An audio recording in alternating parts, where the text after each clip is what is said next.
అంటే తన శిక్ష తాను అనుభవించకుండా మనము కూడా అనుభవించాలనే ప్రయత్నం చేస్తుంది అపవాది. ఈ దేవదూతల్లో ఒక గుణం ఏంటి మనం గమనించాలి అని అంటే, చెప్పిన మాట చెప్పినట్లు చేస్తాయి. ఎందుకు చెయ్యాలి, దేనికి చెయ్యాలి, నేను చెయ్యను, ఈ మాటలు నోట్లో నుండి రావు. చెప్పిన ప్రతి గుంపు వెళ్ళి సమాచారాన్ని అందించాలి.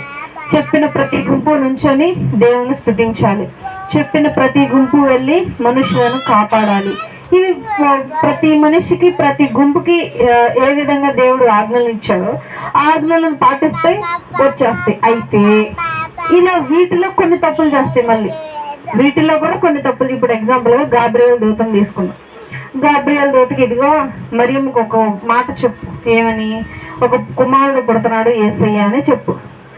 ఏం వెళ్తాం చెప్పటానికి, సరే వెళ్దాం, వెళ్తుంది కానీ చెప్పకుండా వచ్చేసింది. ఈ దేవదూతలు చెప్పినట్లు చేస్తున్నాయా లేదా అని చెప్పి వీళ్ళ మీద అధికారంగా ఒక దేవదూత ఉంటారు. ఆ దేవదూత వాళ్ళని శిక్షించే అధికారం కూడా ఆ దేవదూతకు ఉంటుంది. తర్వాత ఇట్లా ఈ దేవదూతలకు అన్ని గుంపులుగా ఉన్నప్పుడు మనుషులు చనిపోయాక ఈ దేవదూతలు తప్పులు చేస్తాయి. వీటికి తీర్పు తీర్చే హక్కు ఎవరికుందో తెలుసా? మనుషులకు ఉంది. మనుషులు అనుకుంటారు చనిపోయిన వెంటనే హ్యాపీగా మనం పరలోకంలో బంగారు వీధుల్లో హ్యాపీగా సంతోషంగా ఉండొచ్చు, ఆకలి ఉండదు, దాహం ఉండదు, బాధ ఉండదు, ఏడు ఏమి ఉండదు, సంతోషమే సంతోషం. కాదు, మనకి పని ఉంది. ఏంటో పని తెలుసా? ఫస్ట్ పని దేవదూతలకు తీర్పు తీర్చే పని. మనకి మన గురించి తీర్పు తీర్చుకోవటమే చేత కాదు. మరి దేవదూతలకు ఎట్లా తీరుస్తుంది తీర్పు అంటే? పరలోకానికి ఎట్లాంటి వాళ్ళు వెళ్తారో చూడండి. అప్పుడు పరలోకానికి సామాన్యమైనటువంటి వారు వెళ్ళరు, సామాన్యమైనటువంటి భక్తి కలిగిన వారు వెళ్ళరు, సామాన్యమైన మనస్తత్వం కలిగిన వాళ్ళు వెళ్ళరు.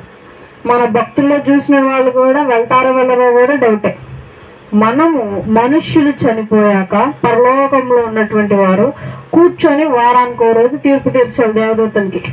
ఇద్దరు దేవదూతలు వచ్చి ఈయనను కొట్టాడు, వీళ్ళని కొట్టాడు అంటాం. మన మనుషుల్లాగే వాళ్ళకు కూడా ఫీలింగ్స్ ఉన్నాయి.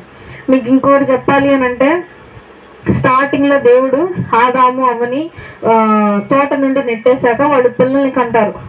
భూమి నిండుకుంటా వస్తుంది మెల్లగా. అప్పుడు మనుష్యుల కుమారుల పిల్లలు అందగాళ్ళు, అంటే ఆడపిల్లలు, చూడటానికి అందంగా ఉన్నారు, సౌందర్యంగా, చాలా పొడుగు జుట్టు అని చెప్పి దేవదూతలు చూసి వాళ్ళని పెళ్లిళ్ళు చేసుకుంటారు. ఎవరిని? దేవదూతలు వచ్చి మనుష్య కుమారుడి ఆడపిల్లలను పెళ్లి చేసుకుంటారు. వాళ్ళ నుండి రాక్షసులు పుడతారు అనమాట. వాళ్ళు చాలా మందిని నాశనం చేశారు. స్టార్టింగ్ లో ఉంటది ఆది కాండంలో. తర్వాత దేవుడు వాళ్ళని శిక్షిస్తాడు, తర్వాత వారిని అంతం చేస్తాడు, వారి మొత్తాన్ని.